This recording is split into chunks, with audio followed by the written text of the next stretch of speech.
তো আমাদের এখন পুজোর প্রস্তুতি চলছে আজ থেকে। এখানে মা সেজেছে নতুন জামা পরে, এখানে সব আলাদা আলাদা করে বসানো হবে। এবার কালকে তো শিব রং হয়ে গেছে, এবার বসিয়ে তারপর দেখাচ্ছি।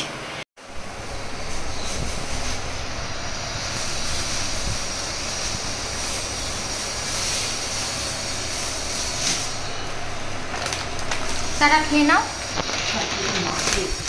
হ্যাঁ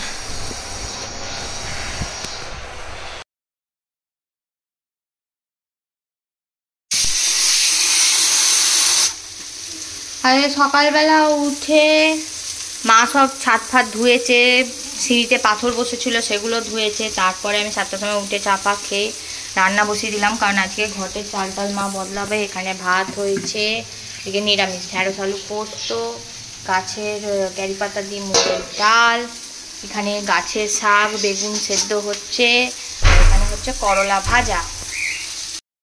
তো এখন ওপর থেকে সমস্ত কিছু আজকে আমাদের বাড়িতে হচ্ছে ঘট বসেছে, কারণ যখন এপ্রিল মাসে অন্নপূর্ণা পুজো বাসন্তী পুজো তারপর হনুমান জয়ন্তী হওয়ার কথা ছিল, তখন তো সেই সময় আমাদের ঠাকুমা মারা গেছিলো, তো সেই জন্য সেসব কিছু হতে পারেনি। তো এবারে যখন আমাদের সব কিছু কালা ওষুধ খালা ওষুধ কাটিয়ে দিয়েছে, মানে একেবারেই জেঠু, তো সেই জন্য কী হয়েছে, তো আজকে মা আপাতত ঘটের সমস্ত যা কিছু দেওয়া সেগুলো সব করে ফেলেছে। ঘটের চাল জল সমস্ত কিছু, সাতসাগরের জল নদীর জল সমস্ত কিছু, মানে একটা বাটিতে চাল ডাল দিয়ে সমস্ত কিছু, সেসব আমি আর কিছু শ্যুট করতে পারিনি। তো সেসব দিয়ে আজকে সমস্ত হাফ পুজো হয়েছে, মানে ঘরটা বসানো যেটা আমাদের মা চণ্ডীর ঘর, তো সেটা বসানো হয়ে গেছে। আর সেই জন্য আজকে আমাদের নিরামিষ খাওয়া। আর কালকে হবে মেন পুজো, কালকে হবে মা চণ্ডী অন্নপূর্ণা সমস্ত কিছু সবার পুজো হবে। আর নেক্সট ডে হচ্ছে স্যাটারডে যেটা আছে, সেটা হচ্ছে আমাদের বাড়িতে যে হনুমান কিনেছিলাম, তোমাদের সাথে দেখিয়েছি তোমাদেরকে কলকাতা থেকে, সেই বড় পাথরের হনুমানটা, সেটা পুজো হবে। তো তার জন্য ভোগ টোগ সমস্ত কিছু রান্না হবে, তো সেই সব কিছু শ্যুট করবো। আই হোপ তোমাদের দেখতে খুব ভালো লাগবে। আর তোমাদের দার্জিলিংয়ের ব্লগ কেমন লাগলো আমাকে কমেন্ট সেকশানে নিশ্চয়ই জানিও।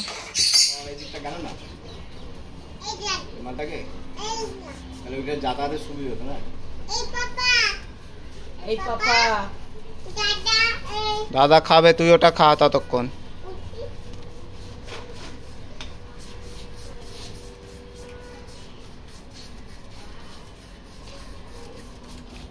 খাও।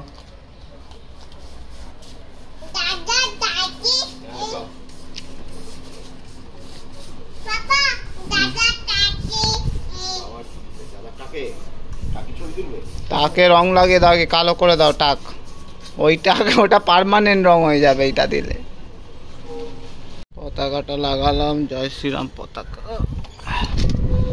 এটা ছিল লাগানো ছিল, ধ্বজা লাগানো ছিল পুরীর মন্দিরের। জয় শ্রী